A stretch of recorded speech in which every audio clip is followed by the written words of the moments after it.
au milieu des gilets jaunes, mais pas seulement. Il y a des habitants de Calais tout simplement, peut-être quelques habitués du café de Paris qui sont avec nous ce soir, d'autres qui ont entendu que nous étions là et qui ont envie de participer au débat, qui viennent des communes alentours. La France qui vit au rythme des gilets jaunes depuis de nombreuses semaines, de cette mobilisation. Et parmi mes invités ce soir, il y a Natacha Bouchart que nous avions reçue il y a quelques semaines. Je crois que c'était juste après le 17 novembre, pendant le congrès de l'Association des maires de France. Exactement, bonsoir. Vous allez bien? Très bien. Merci très de bien, nous accueillir dans votre ville. Merci. Nous avions posé cette question, je me souviens très bien.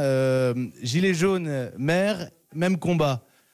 Aujourd'hui, vous me répondiez oui un peu et non sur d'autres aspects, bien sûr.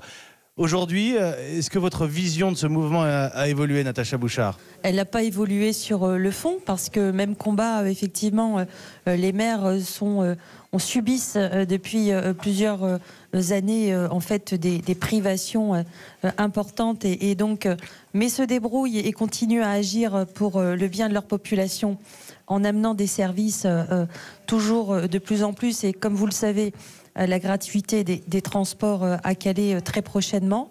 Les maires partagent, puisqu'ils sont au contact de leurs citoyens, leurs difficultés au quotidien et donc sont à même de pouvoir juger que effectivement les gens n'en peuvent plus.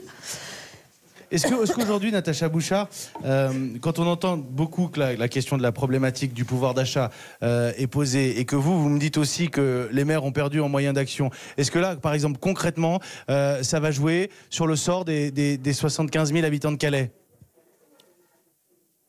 Ça ne va pas jouer sur leur sort, parce que les maires prennent des décisions et sont en capacité de remaqueter en fait tout l'ensemble de leur budget pour faire des choix qui permettent à un moment donné de réviser certaines mesures qu'ils ont voulu mettre en place pour permettre d'apporter en fait des services, et toujours autant de services à la population.